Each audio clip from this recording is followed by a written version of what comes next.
everybody, good morning. I hope you are all doing good. I wanted to do a video on my butterfly garden area that I've just last weekend I cut a tree stump of the tree that I had in it. It is a Snow Goose Cherry Tree, but it's no longer because it was getting rotted, so I want to show you what that looks like. Here it is, everybody. I planted this tree about 16 years ago, maybe 15 years ago. I've been in this home here 17 years with my wife, and I planted this tree for her. It's Snow Goose Cherry Tree.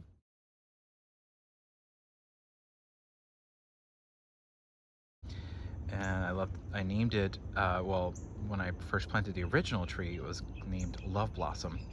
And this is Love, and I unfortunately had to cut her because Love Blossom was the original tree. It was a Snow Goose Cherry Tree, and she got rotted, and her stump, her tree stump had to be removed, and she was literally right next to it. And then what I ended up doing was I left the one that was healthy and strong, and now that had became over the 17, 15, 16 years that it's been here, worked out really well, really pretty, grew really strong, grew really up to, I would say, about a good 15, maybe 18 feet tall. But she was starting to get rotted in between the stumps.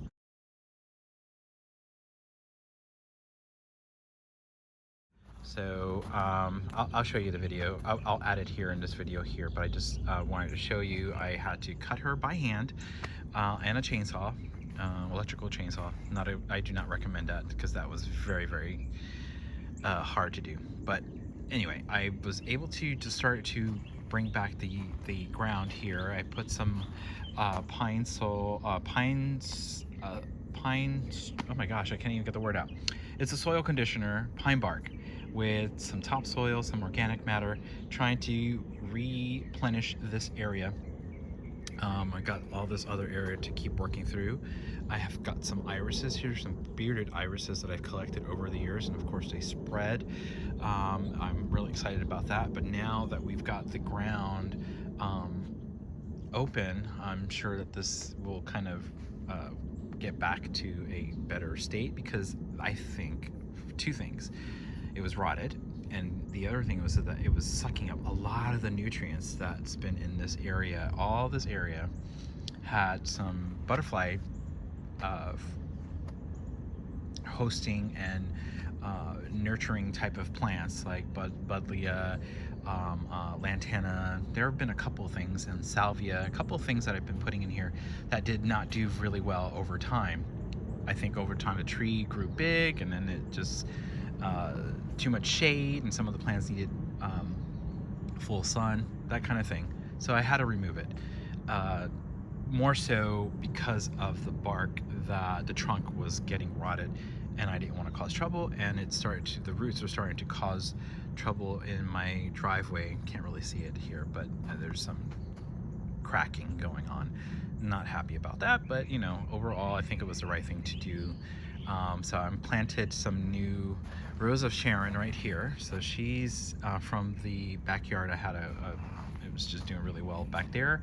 Of course, she got into shock a little bit, but she's looking a little bit more promising today than she did a couple days ago when I planted her there. There's also another Rose of Sharon here, and I've got a wire going from one of the bark, the branch, and just bringing it into the ground to kind of open it up, because over time what happened was that the Snow Goose Cherry Tree was pushing it, and it was leaning over to this side. I'll show you a picture of that. And now I'm just trying to see if I can get her back into a habit of more open. I got to clean the fence now that I have a little bit more opportunity to get in there. I can clean it with soap and water over time. But I wanted to show you a couple little other things that I was able to do here. We've got some dianthus here, lariat, and we've got a phlox, garden phlox, and some creeping phlox, and Russian sage. We had a beautiful rosemary bush. I mean, the rosemary bush was just this whole area here. I mean, it was huge. I think over time, it literally just died this year. did not come back, but there's a little baby that belongs to her, so I'm going to leave her right there. I don't want to mess with her because these things are so finicky if you touch them. And long story short is now we've got a beautiful space here to kind of really reinvent, revitalize the space. So this Rose of Sharon will be here. It's not moving. I'm hoping that that'll keep doing really well. Oh, I said that this is a rosemary, and it is, but within the rosemary is also a candy tuft. So I'm gonna leave that there because I'm hoping that once I get all this, so this is this beautiful pine bark soil conditioner with some topsoil and some organic matter and our famous Georgia clay mixed in all in there. I had this area here, I had that rock there, so now I pushed it over there. I'm hoping that this area here will be filled in with the dianthus and the creeping phlox, and I also have a coreopsis here. Hoping that that'll just kind of revigorate and revitalize the space and a little bit more prettier. And so let me pull back here. As I think some of you may recall, I had a Princess Margarita right here on this archway, but she did not do really well at all here. She only put 2 buds, and they were tiny. And I think the fact that the ground here in this butterfly garden was so depleted because the tree was just sucking up so much of the nutrients that I kept giving it the whole space, it was just not enough. The dirt is so compact as well, and I've learned over time, I didn't know that, but the clay, you got to break it up and put some organic matter, you know, try to composting some, you know, putting some new stuff in there, fertilizing it will help.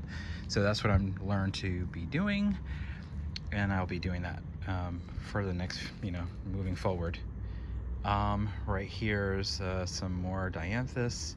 I have some delphiniums that I planted it this year.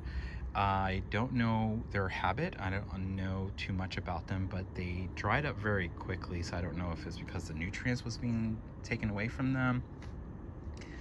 I've put some biotone in there when I planted them, but they just dried up very quickly. So I'm, you know, hoping that I can revitalize this space as well and see if they come back next year, because they were so beautiful, beautiful blue. I'm talking about a brilliant blue in there, so I'm going to try to see how that works. On the archway, I've got some clematis. I think they're called sweetheart clematis. I can't remember. But they didn't do as well as I had hoped. So I'm just hoping that that will, you know, revitalize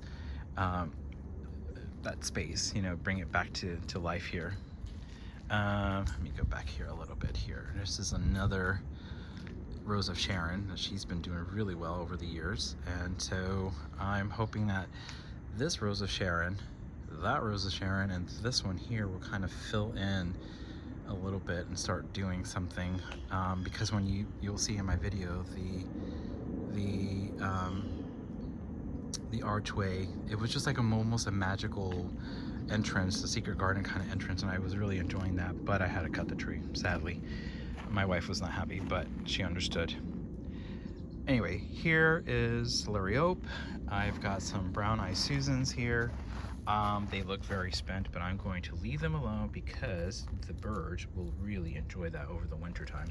So this is what brown-eyed Susans look like, just in case you wanted to look. I've got some azalea bushes in here that I've planted 15, 16 years ago. No, 17 years ago when I bought the house, because I bought it from my other house, and they look really, really great in the springtime. They are just really show-offs, and I love it. Here is, I think it's called a thorn of Christ, or Passion of the Christ, crown thorn something. I can't remember. I'll put the name here if I can remember it. But this was given to me by my neighbor, Miss Alom, and it's in a pot. Got to bring it inside in the winter time because it will die. Let me zoom in here so you can see the thorns. Yeah, isn't that pretty cool? But she also puts a beautiful coral-like flower It almost the size of a quarter, but beautiful, beautiful, beautiful, beautiful flower. So I was very thankful for that. It was a gift for to us years ago. So I keep it in the pot, keep it healthy and strong. Um, Here you'll see some irises. I don't remember what type of irises they are. They're really tiny purple, beautiful, deep royal purple. That was, I think they came in when I planted some azalea bushes that was given to me as a gift. And so they spread it over time.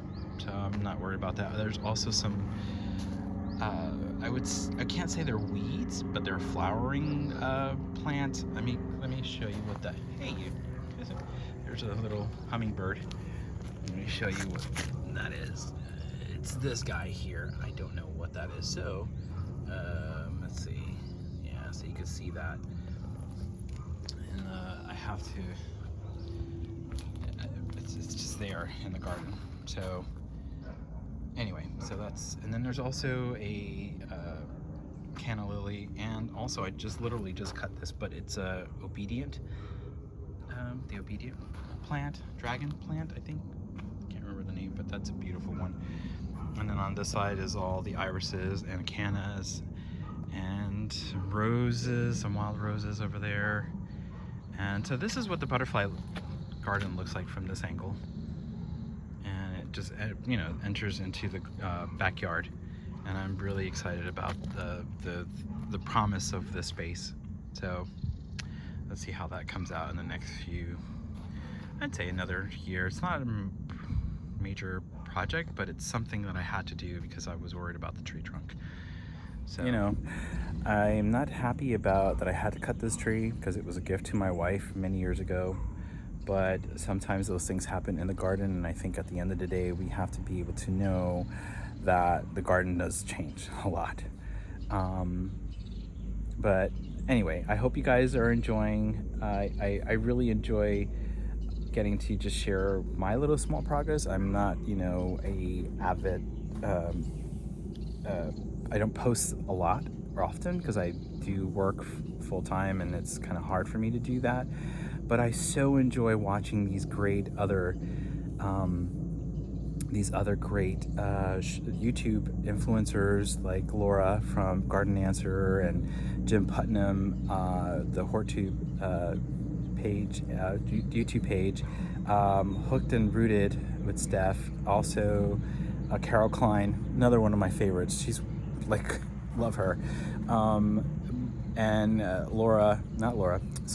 Miss Jenny from Creekside Gardens, and she's awesome as well. And I watch all these guys, and I've learned so much from them in the past year since I've worked on my garden, my reflecting garden in the backyard. So anyway, I'm rambling here, but you know, if I am inspiring people, great. I appreciate you guys coming and visiting me on my YouTube page here. And keep showing as best as I can progress that I keep doing in my garden. But have fun out there, do it the best that you can, and learn as often as you can, share as often as you can if you are a person who shares stuff.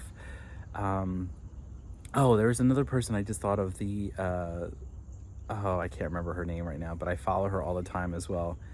She just popped in my head as I'm saying this message to you guys. So, but anyway, appreciate you guys. Catch you on the next one. Have fun, keep gardening, and enjoy. Bye. Thanks. Hi, good morning. This is my our little stray cat, our neighborhood cat, Binks. I named him Binks from Hocus Pocus. He's been here for a while, for a couple years now. He always comes and poops in my beds. Hello.